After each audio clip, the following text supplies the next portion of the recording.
Temos visto nos últimos anos uma escalada dos conflitos militares no mundo. A guerra da Rússia contra a Ucrânia, conflitos no Oriente Médio, tensões na Ásia entre as Coreias, ameaça de invasão da China contra Taiwan, Estados Unidos invadindo a Venezuela e agora atacando o Irã. Para todos os lugares que se olham, existe tensão crescente entre as nações, gerando nas pessoas medo, ansiedade e preocupações. Diante deste cenário, fica a pergunta: haverá uma terceira guerra mundial? Será que a Bíblia profetizou isso? O que os livros proféticos realmente dizem? No vídeo de hoje, vamos ler alguns textos que irão lançar luz sobre esse assunto.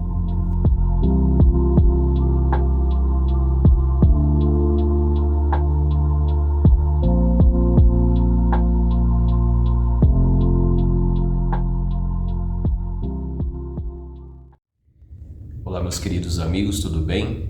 Sejam bem-vindos ao canal Cidadão Celestial. Uma grande alegria poder recebê-los aqui para juntos nós tirarmos um tempo e estudarmos a Palavra de Deus.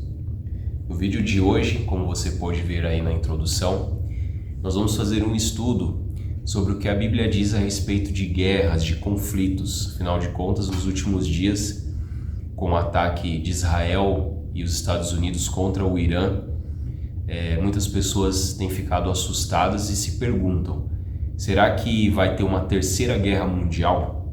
O que a Bíblia diz a respeito disso? Então as pessoas elas ficam assustadas, ansiosas, preocupadas.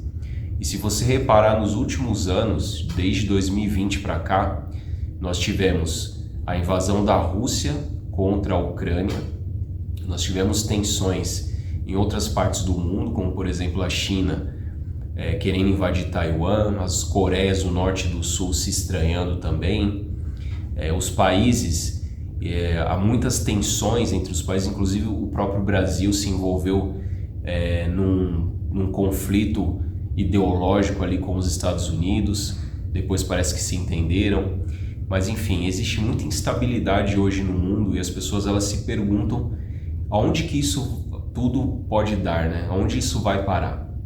Então, na Palavra de Deus, sempre é o nosso guia seguro, a nossa fonte de verdade. E é muito importante, em momentos tensos como esse, a gente parar e estudar um pouco a Palavra de Deus para ver o que a Bíblia nos diz a respeito desse assunto.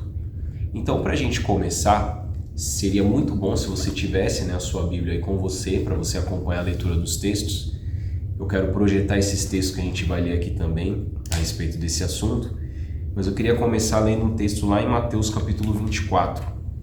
Aqui em Mateus capítulo 24, nós temos o sermão profético de Jesus. Então Jesus estava com seus discípulos e Jesus então caminhou com eles próximo ao templo de Jerusalém, ali dos tempos dele, dos apóstolos.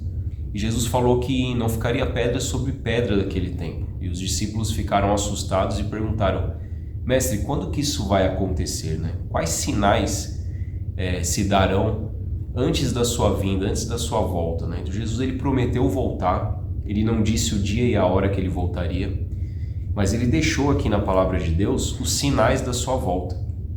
E um desses sinais é justamente a questão dos conflitos, das guerras, Então quando a gente vai lá para Mateus capítulo 24, no verso 6, está escrito o seguinte: E vocês ouvirão falar de guerras e rumores de guerras. Fiquem atentos e não se assustem, porque é necessário que isso aconteça, mas ainda não é o fim. Porque se levantará nação contra nação e reino contra reino. Então aqui Mateus capítulo 24, verso 6, e a gente leu também um pedaço no verso 7. A palavra de Deus é muito clara ao dizer que haveria guerras e rumores de guerras. Nação se levantaria contra a nação. Mas Jesus está dizendo aqui: não se assustem, porque é necessário que essas coisas aconteçam. Ou seja, a gente precisa entender o seguinte: existe um grande conflito no mundo entre o bem e o mal.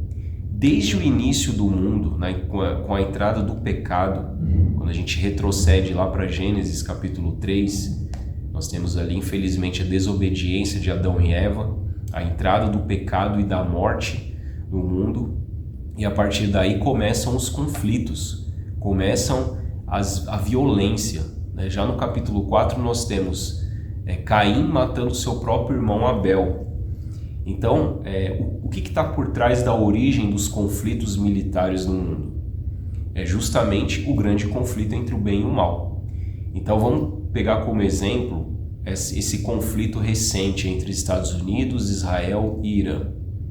Nós temos ali no Irã um líder supremo, um homem que era um ditador e que muitas vezes governava com tirania para com o seu povo. E os Estados Unidos e também Israel, principalmente Israel, eles se sentiam ameaçados por essa nação, porque eles estavam produzindo armas, mísseis, bombas nucleares ali, ameaçando esses países. Porque há também uma guerra religiosa por trás, né, dos muçulmanos contra os judeus, contra os cristãos. E ali então esses países, Israel e Estados Unidos, se uniram para poder atacar o Irã. Então o que tem por trás desses conflitos? É justamente o grande conflito entre o bem e o mal. Eu não quero dizer aqui que um está de um lado e o outro está de outro, até porque eu creio que há excessos das duas partes, tanto dos Estados Unidos, Israel e também do lado do Irã. Mas o que eu quero trazer à nossa mente aqui é a questão do grande conflito entre o bem e o mal. É isso que causa violência, é isso que causa animosidade, é isso que causa isso que está escrito no verso 7 aqui, nação se levantando contra a nação. E esses conflitos, eles estão se espalhando pelo mundo. Você veja que a Europa já não tem aquele mesmo alinhamento com os Estados Unidos. A própria Inglaterra, que sempre foi um país aliado dos Estados Unidos, agora eles estão meio que se estranhando ali. O Japão também sempre foi um país muito alinhado aos Estados Unidos, os Estados Unidos impondo tarifas comerciais ao Japão. A China também sempre em conflito com os Estados Unidos. Então você veja que essa profecia da palavra de Deus, que é um sinal claro da volta de Jesus, ela está se cumprindo, né? Tem um outro texto também lá no Evangelho de Lucas, no capítulo 21, e os versos 9 e o verso 10. É basicamente a mesma informação que nós lemos em Mateus capítulo 24. Mas aqui vai dizer o seguinte: quando vocês ouvirem falar de guerras e revoluções, não fiquem assustados, pois é necessário que primeiro essas coisas aconteçam, mas o fim não será logo. E aqui Jesus no verso 10 ele vai dizer: nação se levantará contra nação e reino contra reino. Então aqui mais uma vez Jesus ele reforça de que guerras, revoluções, isso a gente vê também no próprio Irã, né? As pessoas se levantaram contra o governo, protestaram, houve conflitos ali. Na Venezuela também a gente viu algo semelhante, pessoas se levantando contra o governo, e aí os Estados Unidos também teve que intervir, e ali eles conseguiram capturar o presidente da Venezuela, Nicolás Maduro. E aí as pessoas se perguntam, diante desse cenário que nós estamos hoje, será que haverá uma terceira guerra mundial? Assim como teve no início do século XX, Primeira e Segunda Guerras, né? Será que a gente vai ter uma terceira guerra mundial? Quando a gente vai para o livro de Apocalipse, lá no capítulo 7, nós temos algo muito interessante ali. Ali está falando dos 144 mil selados de Israel. Quando a gente lê o verso 1 e o 2, eu quero ler com vocês, está escrito o seguinte: depois disso vi 4 anjos em pé nos 4 cantos da terra, segurando os 4 ventos da terra, para que nenhum vento soprasse sobre a terra, nem sobre o mar, e nem sobre árvore alguma. Vi outro anjo que subia do nascente do sol, tendo o selo do Deus vivo. E ele gritou com voz bem forte aos 4 anjos, aqueles que tinham recebido o poder para causar dano à terra e ao mar, dizendo: não danifiquem nem a terra, nem o mar, nem as árvores, até marcarmos com um selo a testa dos servos do nosso Deus. Então olha que interessante aqui, né? O Apocalipse é um livro cheio de símbolos. Aqui ele está mostrando que existem 4 anjos nos 4 cantos da terra. Aqui é uma descrição ou um símbolo para os 4 pontos cardeais, né? Norte, sul, leste e oeste. Então esses anjos eles estão em todos os lugares ali da terra, segurando os 4 ventos. Então, o que seriam esses 4 ventos? Quando a gente vai para o Antigo Testamento, a palavra de Deus, ela nos aponta o que significam esses ventos. Vento em profecia significa justamente conflitos, guerras, né? É isso que representa vento na profecia. Quando a gente lê Daniel capítulo 7, lá nos versos 2 e o verso 3, eu quero ler aqui com vocês. Daniel capítulo 7, versos 2 e o verso 3, vai dizer o seguinte, que Daniel, ele estava olhando durante a visão da noite, e eis que os 4 ventos do céu agitavam o mar grande, e 4 animais grandes, diferentes uns dos outros, subiam do mar. Então aqui você veja que é uma descrição semelhante ao que está lá em Apocalipse capítulo 7. Daniel, ele teve uma visão e ele viu 4 ventos agitando o mar grande, e subiam do mar 4 animais. Então, vento na profecia, a gente sabe que são conflitos. Animais, né? O próprio Daniel, no capítulo 7, no verso 23, ele vai dizer: o 4º animal será um 4º reino na terra, que será diferente de todos os outros reinos. Ou seja, o que significa animal na profecia? Significa reinos, nações, reis, poderes, né? E o que significa mar? Ou água?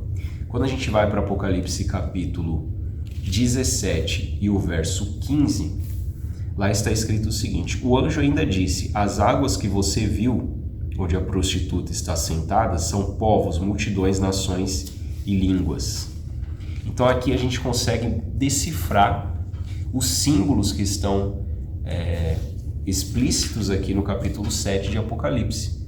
Ventos significam guerras, conflitos, né? Animais são reinos. Então haveria ali, a visão que Daniel teve era de reinos entrando em guerra e de um lugar densamente povoado, porque Apocalipse 17:15 vai dizer que mar, que água significam povos, multidões, nações e línguas. Então por que eu estou dizendo isso? O que isso tem a ver com o assunto que nós estamos estudando aqui? O que a Bíblia diz se vai ter ou não uma terceira guerra mundial, um conflito global? Nós podemos entender que pelo menos por hora não, né? Porque a Bíblia está dizendo que se os anjos estão nos 4 cantos da terra segurando os ventos, significam que os conflitos até certo ponto eles acontecem, porém existe um limite demarcado por Deus. E esse limite é o quê? Não pode ter uma guerra global até que os servos de Deus sejam selados. Então existe um processo de selamento, e o selo na Bíblia significa proteção. A gente pode ver isso muito claro lá em Êxodo, quando Deus ele derramou a 10ª praga no Egito. A 10ª praga era o que? Era a morte dos primogênitos. Então, para que a casa dos israelitas ou daqueles que aceitavam a palavra de Deus não fosse atingida por essa praga, o que Deus ordenou? Que eles matassem um cordeiro, pegassem o sangue e passassem nos umbrais das portas. Aquilo era o selo, aquilo era a proteção. Então a casa que tivesse esse selo, que era o sangue, né, que a gente sabe que representa o sangue de Jesus, estava protegida. E ali a praga não atingiria aquela casa. Da mesma forma, no tempo do fim, existe um processo de selamento do povo de Deus, e aqueles que estiverem selados, ou até que o povo de Deus seja selado, esses ventos, ou seja, os conflitos globais, eles não aconteceriam. Então nós podemos entender na Bíblia que esse processo de selamento, ele ainda não finalizou. Porque você veja que por mais que as nações elas estejam se estranhando, elas estejam ali com muitas animosidades, os líderes desses países, eles nunca conseguem entrar num consenso. Então você veja que eles estão sempre discutindo, estão sempre acho que praticamente para chegar às vias de fato, o conflito realmente, mas eles nunca chegam. Existem conflitos localizados, mas um conflito global ainda não. E eu entendo o seguinte, existem notícias que dizem que os principais países, as principais potências militares no mundo, eles têm bombas atômicas para destruir o planeta várias vezes. Então, se esses países entrarem num conflito global, Estados Unidos, Rússia, China e outros países também que têm armas nucleares, corria-se o risco até do planeta ser totalmente destruído. E eu acredito que Deus é o dono do planeta Terra. Não é os Estados Unidos, não é o presidente Trump, não é a China, não é a Rússia, nem ninguém. Mas quem é o dono do planeta é Deus. E Deus ele não vai permitir que o planeta seja destruído. E a Bíblia ela só apresenta uma destruição global por ocasião da volta de Jesus. Até mesmo quando você vai para as 7 pragas, as 7 últimas pragas que serão derramadas na terra, lá em Apocalipse no capítulo 15, você vê que essas pragas elas atingem 1/3 parte da terra. Ou seja, não atinge a terra toda. Porque a terra toda só vai ser destruída por ocasião da volta de Jesus. É onde as cidades serão derribadas, né? Os prédios, os palácios, os lugares que foram suntuosamente construídos pelas mãos humanas serão atingidas pela volta de Jesus. Mas até Jesus voltar, a terra ela não vai ser destruída totalmente. Então, o que a gente pode entender desses textos que nós lemos aqui da Bíblia, esses símbolos que nós deciframos com a ajuda da própria palavra de Deus? Nós podemos entender que por hora não haverá uma terceira guerra mundial. Não vai escalar para uma terceira guerra mundial. Até quando isso vai acontecer, nós não sabemos. A Bíblia diz que os ventos estão sendo retidos até que o povo de Deus seja selado. Agora, quando que isso vai finalizar esse processo, né? A gente não sabe. E quando esse processo finalizar e esses ventos forem soltos, o que vai acontecer? A gente precisa realmente estudar a Bíblia para poder entender melhor. Eu quero depois gravar outros vídeos explicando o que é esse selo, o que nós precisamos fazer para receber esse selo. Depois eu quero gravar outros vídeos explicando esse assunto. Mas por hora, como o nosso foco é a questão dos conflitos militares, das guerras, a gente vai ficar por aqui. Agora, muitas pessoas estão assustadas, ansiosas e preocupadas por conta desses conflitos, né? E não é por menos, realmente a gente vive num mundo muito violento, a gente vive num mundo onde você não tem certeza de praticamente nada, né? Você sai de casa de manhã, não sabe nem se vai voltar por conta da violência, e os conflitos eles não são só militares, mas existem conflitos urbanos, tem pessoas que vivem em cidades que são muito violentas. A gente teve no ano passado, por exemplo, uma operação policial no Rio de Janeiro que matou muita gente, né? E as pessoas ficam no meio desse tiroteio, dessas balas perdidas voando aí para todos os lados. Mas o que a palavra de Deus nos diz? Ela nos diz lá em Lucas capítulo 21, verso 28, eu quero ler esse texto com vocês, que Jesus ele diz o seguinte: ora, quando estas coisas começarem a acontecer, levantem-se e fiquem de cabeça erguida, porque a redenção de vocês se aproxima. Então olha o que Jesus está dizendo aqui. Ele está dizendo que quando essas coisas elas começarem a acontecer, e elas já estão acontecendo, já estão se desenrolando na nossa frente, todos esses sinais, que a gente estudou um sinal específico, que são as guerras, mas existem vários outros sinais que você pode estudar na Bíblia, eles estão se cumprindo. Jesus ele diz: quando essas coisas começarem a acontecer, levante a sua cabeça e fique feliz, porque a sua redenção ela se aproxima. Falta muito pouco para Jesus voltar. Quando Jesus voltar, todas as guerras elas vão ter fim. Vai se cumprir o que está em Apocalipse capítulo 21, verso 4. Não haverá mais morte, nem pranto, nem dor, porque as primeiras coisas já vão ter sido passadas. Então é nisso que a gente tem que se apegar. Se a gente ficar só olhando para as coisas que estão acontecendo nesse mundo, a gente vai ficar triste, ansioso, preocupado, sem saber o que fazer, sem saber como vai ser o futuro. Agora, quando a gente olha para as palavras de Jesus, que são palavras de amor, de conforto, nas quais Ele quer dar paz para o nosso coração, aí a gente pode deitar a cabeça no travesseiro e dormir tranquilo, apesar das dificuldades e dos problemas que acontecem no mundo. Mas nós, cada um de nós, podemos ser agentes de paz nesse mundo. Muitas vezes a gente vê conflitos acontecendo do outro lado do mundo e a gente fica assustado. Mas dentro da nossa própria casa podem ter conflitos, né? Esposos brigando com esposa, filho brigando com pai, com mãe. E a gente não deve permitir que isso aconteça. O nosso lar deve ser um pedaço do céu, deve ser um refúgio. Então que nós possamos ser agentes de paz, né?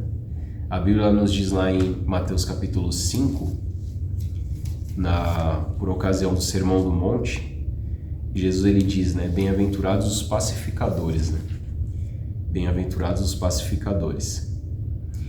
E nós devemos ser assim, nós devemos ser pacificadores. E ensinar a palavra de Deus para as pessoas, mostrar para as pessoas que esse mundo ele está próximo de se acabar, que todas essas desgraças que estão acontecendo no mundo, elas vão ter um fim por ocasião da volta de Jesus. Então, que você se prepare para a volta de Jesus, continue estudando a Bíblia todos os dias, colocando em prática a palavra do Senhor e se preparando para encontrar com o seu Mestre. Que Deus abençoe você, um abraço e até o nosso próximo vídeo.